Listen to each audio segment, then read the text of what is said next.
नमस्कार, मैं हूं पूजा सिंह और आप देख रहे हैं अपना मध्य प्रदेश का ये खास बुलेटिन। चलिए बुलेटिन की शुरुआत करेंगे मध्य प्रदेश की कुछ खास बड़ी खबरों के साथ।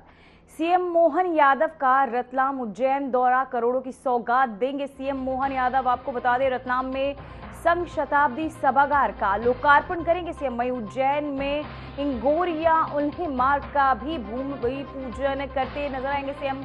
आपको बताते चले वहीं स्थानीय कई कार्यक्रमों में सीएम होंगे शामिल। तो वहीं आपको बताते चले कई कार्यक्रम भी आयोजित किए जाएंगे जहां सीएम शामिल होंगे। उज्जैन में इंगोरिया उन्हें मार्ग का भी भूमि पूजन करेंगे। साथ ही आपको बताते चले सीएम मोहन यादव का रतलाम उज्जैन दौरा, जहां करोड़ों की सौगात देते नजर आएंगे सीएम। वहीं रतलाम में संघ शताब्दी सभागार का भी आपको बताते चले पहुंचेंगे, जहां उज्जैन में भूमि पूजन करते नजर आएंगे सीएम मोहन।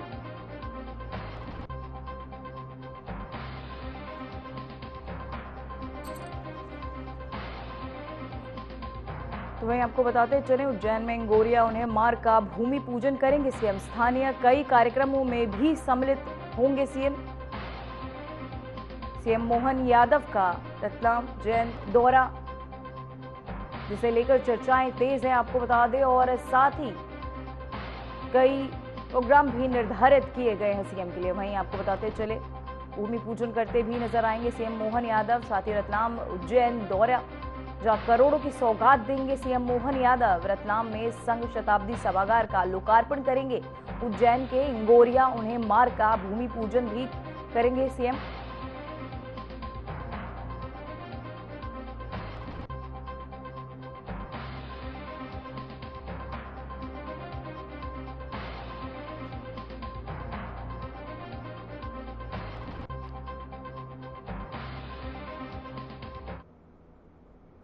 करवा चौथ के पावन अवसर पर मुख्यमंत्री मोहन यादव ने सभी माताओं और बहनों को हार्दिक बधाई दी। उन्होंने ट्वीट कर कामना की कि ये पर्व सभी महिलाओं के जीवन में प्रेम, विश्वास और अखंड सौभाग्य लाए। साथ ही उनके जीवन में सुख, समृद्धि और स्वास्थ्य का भी दीप सदा जलता रहे। तो वहीं आपको बताते चले करवा चौथ पर सीएम ने किया ट्वीट। साथ ही माताओं बहनाओं को भी सीएम ने बधाई दी, जहां सीएम का महिलाओं के लिए संदेश, माताओं बहनाओं को सीएम का संदेश। साथ ही आपको बताते चले करवा चौथ के पावन अवसर पर मुख्यमंत्री मोहन यादव ने सभी माताओं और बहनों को हार्दिक बधाई दी है। उन्होंने ट्वीट कर कामना की कि ये पर्व सभी महिलाओं के जीवन में प्रेम, विश्वास और अखंड सौभाग्य लाए। साथ ही उनके जीवन में सुख, समृद्धि और स्वास्थ्य का दीप भी जलाता रहे। तो वहीं आपको बताते चले माताओं बहनों को सीएम ने दी बधाई। साथ ही करवा चौथ के इस पावन अवसर पर को बता दें सीएम ने सभी को बधाई दी है, साथ ही शुभकामनाएं भी दी है। करवा चौथ पर सीएम ने किया ट्वीट, जहां ट्वीट पर करवा चौथ को लेकर सीएम ने सभी माताओं और बहनों को बधाई दी है। सीएम का महिलाओं के लिए ये खास संदेश जो सीएम ने ट्वीट कर दिया है। साथ ही आपको बताते चले सीएम का महिलाओं के लिए ये खास संदेश, जहां ट्वीट कर सीएम ने दिया ये संदेश, जहां करवा चौथ के इस पावन अवसर पर सीएम ने ट्वीट कर सभी को बधाई दी। जहां आपको बताते चले करवा चौथ का पावन दिन, जिसे लेकर सीएम ने सभी को बधाइयां भी दी है। माताओं बहनों को सीएम की ये बधाई। तो वहीं सीएम का महिलाओं के लिए संदेश, जहां माताओं और बहनों को सीएम ट्वीट कर बधाई दे रहे हैं।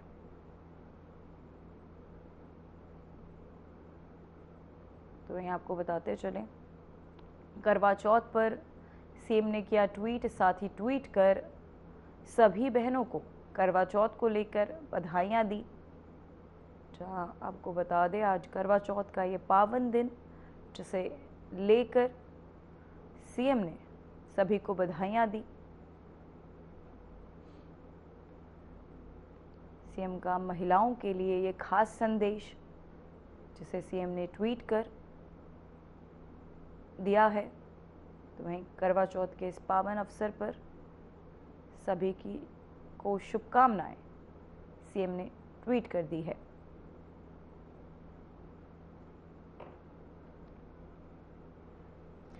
तो वहीं मध्य प्रदेश को निवेश का हब बनाने की दिशा में मुख्यमंत्री मोहन यादव लगातार सक्रिय है। मुंबई में आयोजित interactive session on investment opportunities in Madhya Pradesh में उन्होंने उद्योगपतियों और निवेशकों को राज्य की संभावनाओं से परिचित कराया और बताया कि कैसे मध्य प्रदेश अब एक नए औद्योगिक युग में प्रवेश कर रहा है। महाराष्ट्र की आर्थिक राजधानी मुंबई में मध्य प्रदेश के मुख्यमंत्री डॉक्टर मोहन यादव ने निवेशकों के साथ एक इंटरैक्टिव सत्र में हिस्सा लिया। वहीं कार्यक्रम का उद्देश्य था मध्य प्रदेश में निवेश के अवसरों को प्रस्तुत करना, उद्योगपतियों को राज्य की नई नीतियों से अवगत कराना। वहीं मुख्यमंत्री ने कहा कि महाराष्ट्र और मध्य प्रदेश का ऐतिहासिक और मजबूत संबंध रहा है। अब दोनों राज्यों के बीच औद्योगिक सहयोग को तेजी से आगे बढ़ रहा है। तो वहीं आपको बताते चले, उद्योग को मिल रही है मजबूती। जहां मुंबई में निवेश सत्र आयोजित, मध्य प्रदेश बना अब निवेश का केंद्र। लगातार सीएम मोहन यादव के प्रयासों के बाद अब बढ़ता नजर आ रहा है मध्य प्रदेश। जहां आपको बताते चले, मुंबई में निवेश सत्र का आयोजन किया गया, जहां सीएम मोहन यादव ने संबोधन भी किया। महाराष्ट्र मध्य प्रदेश रिश्ते को अब मजबूती मिलती नजर आ रही है, जहां औद्योगिक सहयोग में नई गति भी दिख रही। वहीं इंडस्ट्रियल पार्कों में बढ़ा निवेश, साथ ही सुगम व्यापार हेतु 18 नीतियां लागू।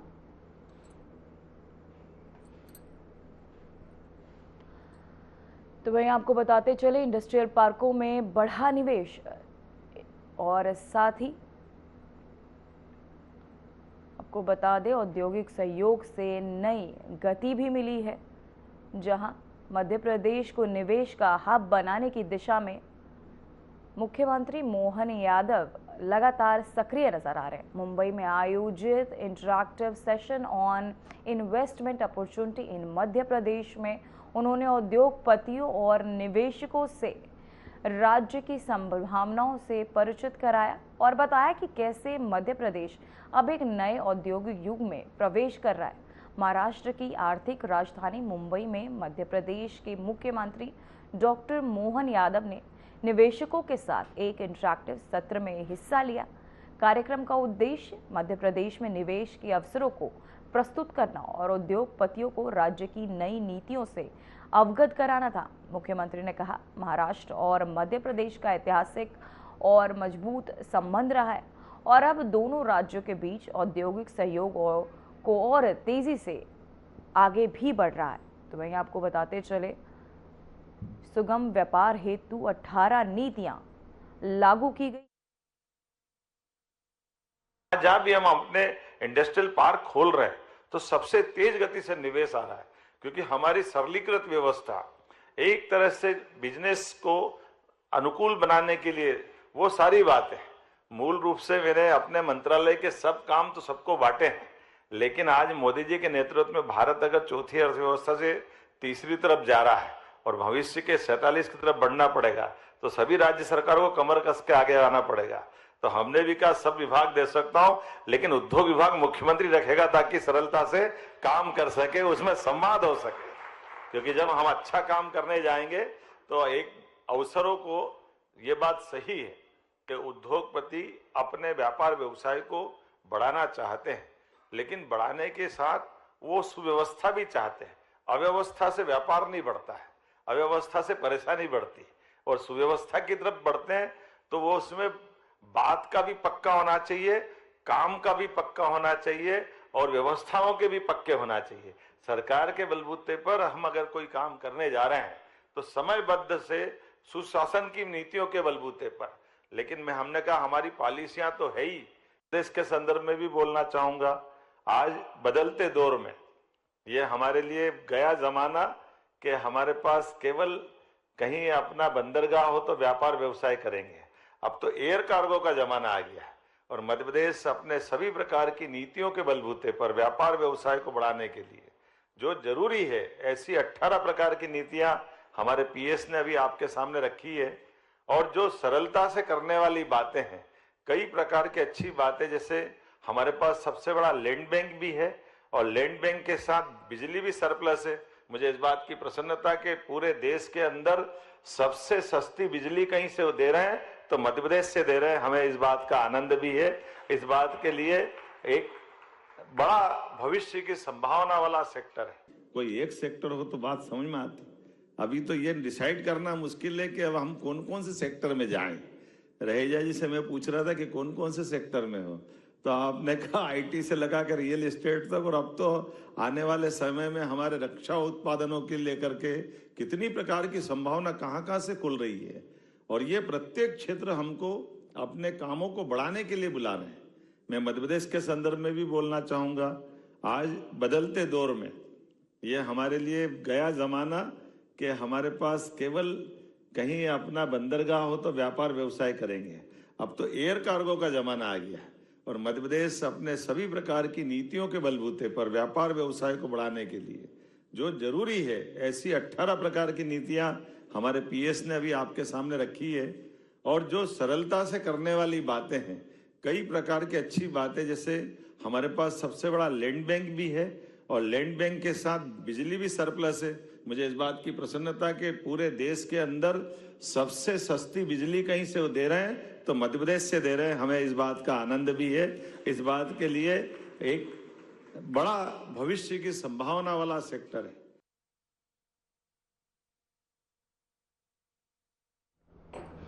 तो वहीं छिंदवाड़ा में अमानक कफ सिरप पीने से मासूम बच्चों की मौत के बाद प्रदेश सरकार एक्शन मोड में है।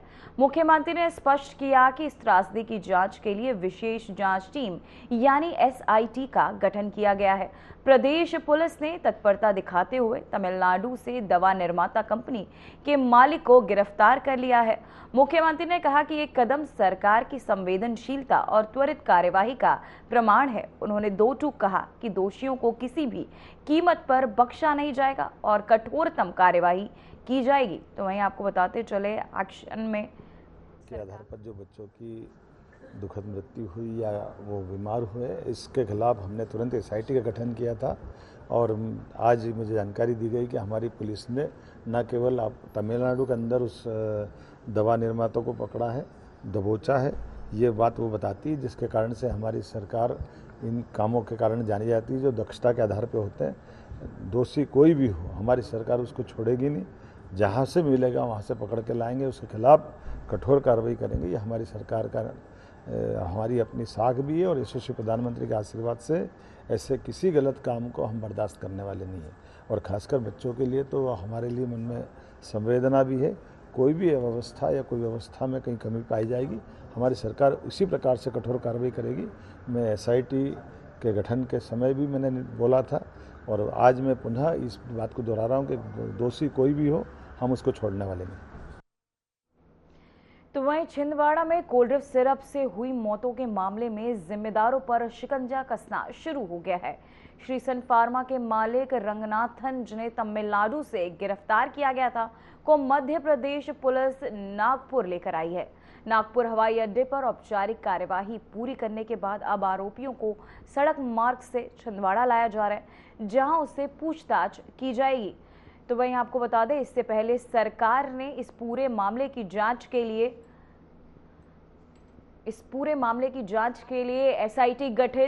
एसआईटी गठित की थी और मुख्यमंत्री ने आश्वासन दिया था कि दोषियों को किसी भी कीमत पर बख्शा नहीं जाएगा। तो वहीं आपको बताते चले, कोल्ड ड्रिंक कांड पर बड़ी कार्यवाही, श्री सन फार्मा मालिक गिरफ्तार, जहां छिंदवाड़ा से हुई पूछताछ। तो वहीं आपको बताते चले, एसआईटी जांच में तेजी नजर आ रही है, जहां सरकार का ये सख्त रुख अभी भी बरकरार है। दोषियों को बख्शा नहीं जाएगा, लगातार सरकार कह रही है। तो वहीं आपको बताते चले, अब कोल्ड ड्रिंक सिरप मामले में सरकार सख्त होती नजर आ रही है। छिंदवाड़ा में कोल्ड ड्रिंक सिरप से हुई मौतों के मामले में जिम्मेदारों पर शिकंजा कसना शुरू हो गया है। श्रीसन फार्मा के मालिक रंगनाथन, जिन्हें तमिलनाडु से गिरफ्तार किया गया था, को मध्य प्रदेश पुलिस नागपुर लेकर आई। नागपुर हवाई अड्डे पर औपचारिक कार्यवाही पूरी करने के बाद अब आरोपी को सड़क मार्ग से छिंदवाड़ा लाया जा रहा है, जहां आपको बता दें उससे पूछताछ की जाएगी। इससे पहले सरकार ने इस पूरे मामले की जांच के लिए एसआईटी गठित की थी और मुख्यमंत्री ने आश्वासन दिया था कि दोषियों को किसी भी कीमत पर बख्शा नहीं जाएगा। उसी के चलते अब लगातार गिरफ्तारियां हो रही है, कार्यवाही की जा रही है। कोलड्रिफ्ट कांड में ये बड़ी कार्यवाही जो है सामने आई है, जहां श्रीसन फार्मा मालिक को अब गिरफ्तार कर लिया गया है। छिंदवाड़ा में होगी उससे पूछताछ। साथ ही आपको बताते चले, इससे पहले ही सरकार ने एसआईटी जांच तेजी से करने के निर्देश भी दिए, जिसके तहत ये गिरफ्तारियां जो हैं हो रही हैं। सरकार का ये सख्त रुख कोलड्रिफ्ट कप सिरप मामले में बरकरार है। वहीं कोलड्रिफ्ट कांड में ये बड़ी कार्यवाही जो है सामने आई है। छिंदवाड़ा में कोलड्रिफ्ट सिरप से हुई मौतों के मामले में जिम्मेदार पर शिकंजा कसना शुरू हो गया है, जहां श्रीसन फार्मा मालिक रंगनाथ, जिन्हें तमिलनाडु से गिरफ्तार किया गया था, को मध्य प्रदेश पुलिस ने नागपुर लेकर आई है। नागपुर हवाई अड्डे पर औपचारिक कार्यवाही पूरी करने के बाद अब आरोपी को सड़क मार्ग से छिंदवाड़ा लाया जा रहा है, जहां उससे पूछताछ की जाएगी। इससे पहले सरकार ने इस पूरे मामले की जांच के लिए एसआईटी गठित की थी और मुख्यमंत्री ने आश्वासन दिया था कि दोषियों को किसी भी कीमत पर बख्शा नहीं जाएगा। इसी के चलते ये ताबड़तोड़ कार्यवाहियां जो है नजर आ रही हैं, जहां पुलिस लगातार सख्ती से आपको बताते चले एक्शन मोड में आ गई है। साथ ही सरकार भी अब सख्त होती नजर आ रही कोलड्रिफ्ट कप सिरप मामले को लेकर, जहां इसके चलते एक गिरफ्तारी भी जो है अब हो चुकी है। कोलड्रिफ्ट कांड में ये बड़ी कार्रवाई, जहां श्रीसन फार्मा मालिक को अब गिरफ्तार कर लिया गया और साथ ही आपको बताते चले आगे की पूछताछ भी होगी। तो वहीं आपको इससे पहले की जानकारी दे दें, जहां सरकार ने इसके तहत एसआईटी का गठन भी कर दिया था, जिसके तहत ये गिरफ्तारियां हो रही हैं। तो वहीं भोपाल से खबर सामने आ रही, जहां करोड़ों का आसमी निकला रिटायर इंजीनियर। छापे में 3 करोड़ 60 लाख के जेवर बरामद किए गए, 36 लाख नगद, वहीं 56 लाख की एफडी भी मिली है। वहीं पाइप फैक्ट्री और फार्म हाउस के भी दस्तावेज मिले। वहीं लोकायुक्त की टीम ने 4 जगह की थी छापेमारी। तो ये आपको बताते चले बड़ी खबर जो है सामने आ रही है छापेमारी को लेकर, जहां करोड़ों का आसामी निकला रिटायर्ड जनरल। साथ ही आपको बताते लोकायुक्त की टीम ने गुरुवार को राजधानी भोपाल में एक रिटायर्ड इंजीनियर के ठिकानों पर छापेमारी कर काले धन का बड़ा जखीरा जो है आपको बता दें बरामद किया। जांच में सामने आया कि आरोपी इंजीनियर करोड़ों की संपत्ति का मालिक था। छापेमारी के दौरान टीम को 3 करोड़ 60 लाख रुपए के जेवरात, 36 लाख नगद और आपको बता दें 56 लाख रुपए के फिक्स डिपॉजिट के दस्तावेज मिले हैं। इसके अलावा एक पाइप फैक्ट्री और फार्म हाउस के कागजात भी जब्त किए हैं। तो वहीं आपको बताते चले लोकायुक्त की टीम ने भोपाल समेत 4 ठिकानों पर एक साथ छापेमारी की कार्यवाही की। आपको बताते चले जांच में पता चला कि रिटायर्ड इंजीनियर की आय में कई गुना अधिक संपत्ति आपको बता दें पाई गई। लोकायुक्त अधिकारी के अनुसार जब्त की गई संपत्ति का मूल्यांकन किया जा रहा है और आगे की पूछताछ भी जारी है। मामले में आरोपी इंजीनियर वो आपको बताते आपको बताते चले साथ ही छापे में 3 करोड़ 60 लाख के जेवर जो है बरामद किए गए हैं। तो वहीं मध्य प्रदेश के बैतूल जिले में एक आरएसएस प्रचारक से मारपीट के बाद इलाके में तनाव फैल गया। पुलिस ने स्थिति पर काबू पाने के लिए 5 आरोपियों को गिरफ्तार किया और मुल्ताई क्षेत्र में भारी पुलिस बल तैनात कर दिया है। स्थानीय सूत्रों के अनुसार 2 समुदायों के बीच झड़प के दौरान कुछ लोगों ने तोड़फोड़ और कागजनी भी की। पुलिस अधिकारियों ने जनता से शांति बनाए रखने की अपील की और कहा कि कानून अपने पूरे ढंग से लागू होगा। तो वहीं आपको बताते चले मुल्ताई में भारी पुलिस बल तैनात किया गया। तोड़फोड़ आगजनी की घटनाएं भी सामने आई हैं। तो वहीं आपको बता दें बैतूल में जहां ये आपको बताते चले मध्य प्रदेश के बैतूल जिले में एक आरएसएस प्रचारक से मारपीट, इलाके में आपको बता दें तनाव का माहौल भी देखा जा रहा है। जहां मारपीट के बाद इलाके में तनाव फैल गया, वहीं पुलिस ने स्थिति पर काबू पाने के लिए 5 आरोपियों को गिरफ्तार भी किया है और मुल्ताई क्षेत्र में भारी पुलिस बल तैनात कर दिया गया है। स्थानीय सूत्रों के अनुसार दो समुदाय के बीच ये झड़प के दौरान कुछ लोगों ने तोड़फोड़ और आगजनी भी की थी। पुलिस अधिकारियों ने जनता से शांति बनाए रखने की अपील की है और कहा कि कानून अपने पूरे ढंग से लागू होगा। तो वहीं मुल्ताई में भारी पुलिस बल तैनात है, जो आपको बताते चले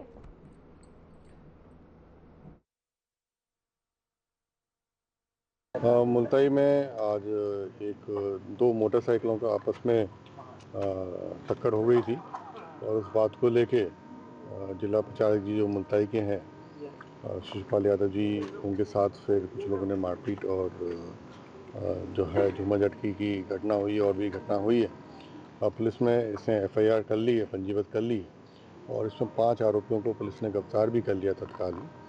थोड़ा सा तनाव का माहौल था, दोनों पक्षों को कुछ कन्फ्यूजन से इकट्ठी बहुत हुई थी भीड़, लेकिन उनको समझाइश दी गई और सब लोग अपने अपने घर चले गए और जिले में क्षेत्र में और जिले में एकदम शांति है। और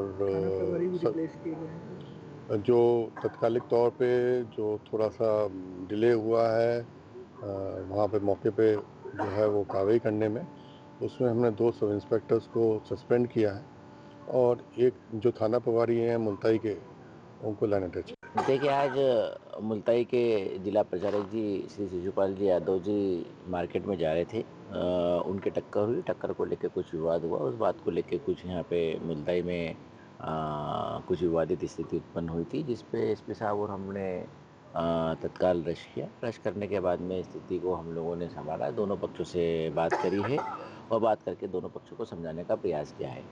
यहाँ वहाँ कुछ थोड़े लोगों ने ठेले इत्यादि जो थे वो उलट दिए थे। बाकी इसके अलावा कोई घटना नहीं हुई, किसी के साथ और कोई अभद्रता नहीं हुई है, कोई अन्य अप्रिय स्थिति निर्मित नहीं हुई। लेकिन चूँकि इसमें थोड़ा लेप्स पाया गया था, तो एसपी साहब ने जो यहाँ के टीआई है उनको अटैच किया है और साथ में एक जो 2 व्यक्ति को उन्होंने सस्पेंड भी किया है। ये ऐसा बिल्कुल भी नहीं है, ये इसको हम एक सांप्रदायिक रूप नहीं बोल सकते हैं।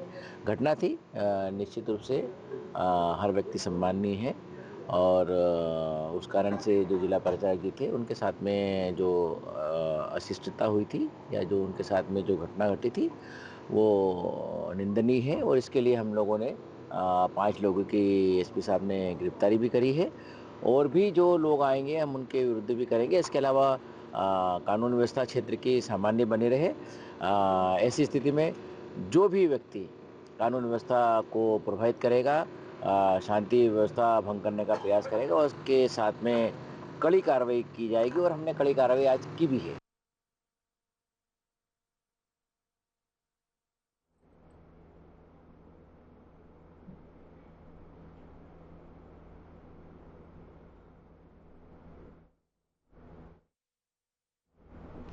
फिलहाल खबरों में बस इतना ही। मुझे दीजिए इजाजत। नमस्कार।